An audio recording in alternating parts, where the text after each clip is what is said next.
जब भगवान बोले, समीर अभी जवान ही है, लगभग 28 साल की उम्र होगी। इतनी सी आयु में ही वो अपनी ज़िंदगी से काफ़ी निराशा है। निराशा का कारण है उसकी ज़िंदगी में उसके अनुसार कुछ नहीं हो रहा है। उसके पास अच्छी नौकरी नहीं है। उसके उम्र के उसके कुछ दोस्त एक अच्छे मुकाम पर पहुंच गए हैं, कई शादी करके अपने जीवन में सेट भी हो गए हैं। समीर की निराशा का सबसे बड़ा कारण था उसका प्यार। वो एक लड़की से प्यार करता था। वो उसे छोड़कर अब शादी कर चुकी है। उसके घर वालों के आगे उसकी नहीं चली और जिससे शादी हुई वो लड़का अच्छा पैसे वाला था। यही सब वो कारण है जो आज के लगभग हर युवा के साथ है। समीर इन्हीं कारणों से निराशा था। जिंदगी में जैसे हार मान चुका था। जब इंसान इस हालत में होता है तो वो वजह ढूंढता है कि आखिर इसका जिम्मेदार वो किसे ठहराए।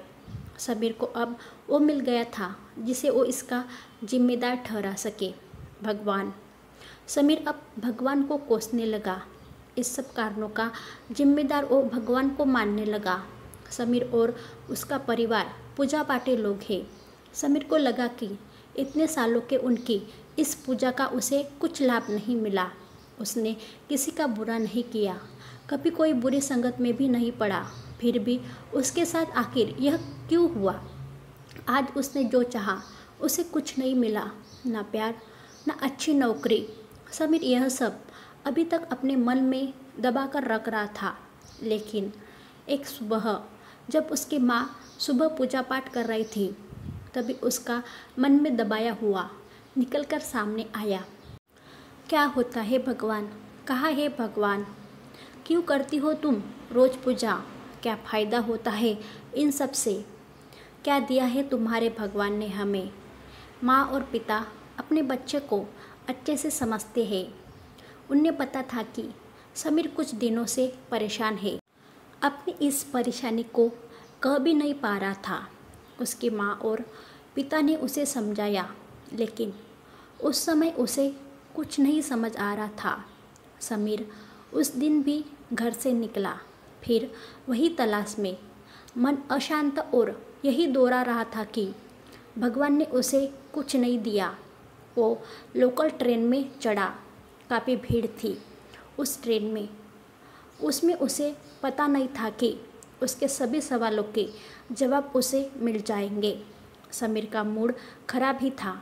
वो अपनी ही बातों में उलझा हुआ था। तभी उसका ध्यान डिब्बे में चल रही बातों पर गया।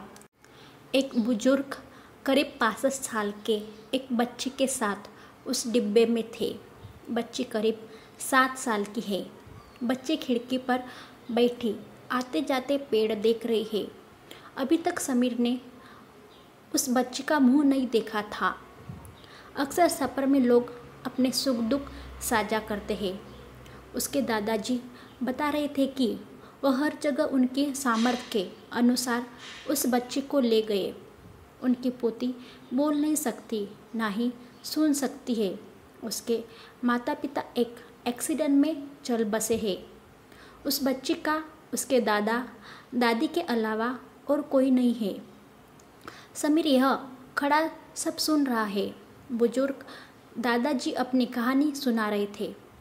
डब्बे में बैठे और खड़ा हर व्यक्ति उनकी बात सुन रहा था। बच्ची का नाम पायल था। वो इन सब बातों को सुन नहीं पा रही थी। उसे तो बस खिड़की मिल गई। पास बैठी एक महिला ने उससे बात करना चाहा। उसके दादाजी ने उसे हाथ लगाया। पायल ने अपना मुंह खिड़की से हटाकर अंदर डिब्बे की ओर किया। दादाजी ने उसे इशारे में कहा कि यह आपसे बात करना चाहती है। बच्ची ने हाथ छोड़कर नमस्ते किया और चेहरे पर हंसी लाई।